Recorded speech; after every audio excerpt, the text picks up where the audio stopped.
People always say that strength weapons are dead in Elden Ring. They're just too slow, easy to dodge, easy to backstep, blah blah blah.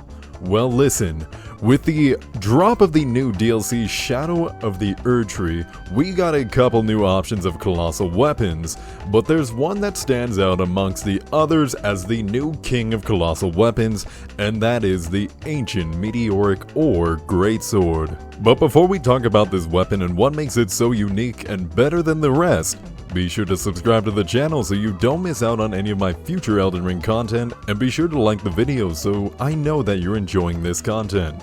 Anyways, back to the topic on hand. Ah yes, the ancient Meteoric or Greatsword. This new colossal weapon stands tall and proud among every other Greatsword in the game.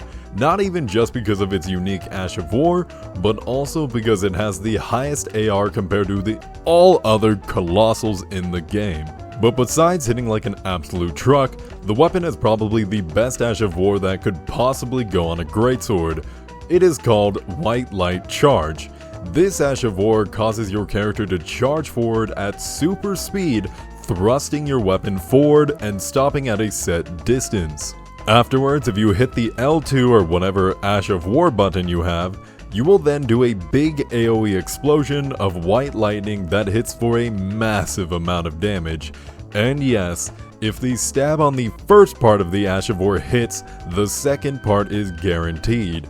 Unless you're fighting someone who doesn't have a great connection, then occasionally that person may slip out from time to time.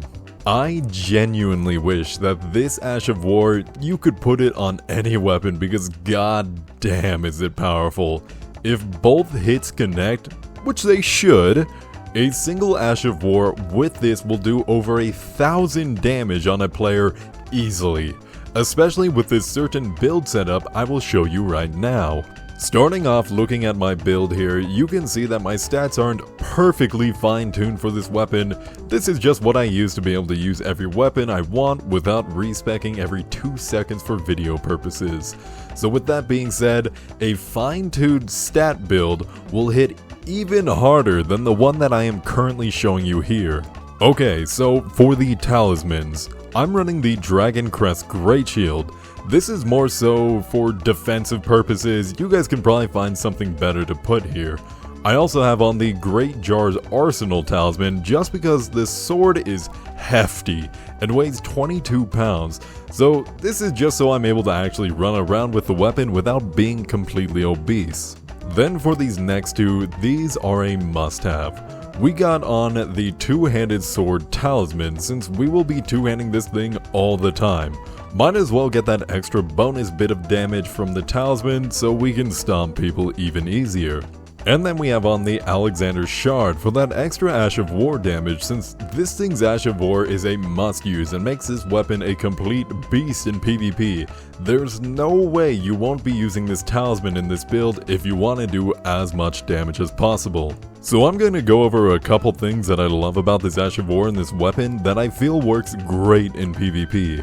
I'm sure you've noticed from the background gameplay of what makes this thing so absolutely amazing, but let's just have a little chat about it real quick. So starting off, the basic moveset of any colossal greatsword, which it isn't the greatest since most people can easily avoid them with rolls, but the mix-ups from this weapon because of the Ash of War is just phenomenal.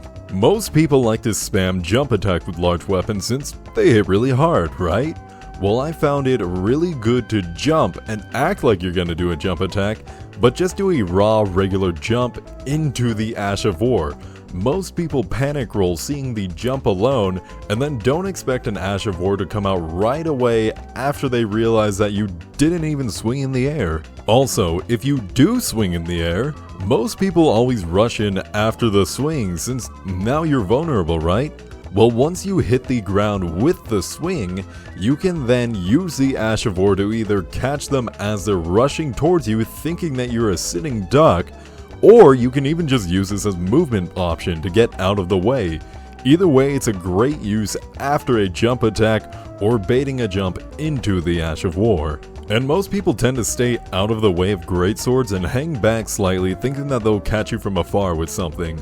But with how far this weapon can charge, if you predict when your opponent is going to cast a spell or use an item or even heal with a flask, thinking that they're safe, you're most likely going to kill them outright with the ability, because everyone seems to underestimate how far and how hard hitting this Ash of War does.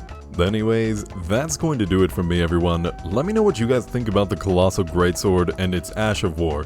Do you think it's worth the hype of using, or is it just another basic greatsword in your opinion? I personally think that it is the best Colossal in the game, hands down, and I wish I could use this Ash of War on any weapon I wanted to. It is just that insane. But I'm heading out now, everyone, so enjoy the rest of these PvP clips I got for you, and have a good one. Peace.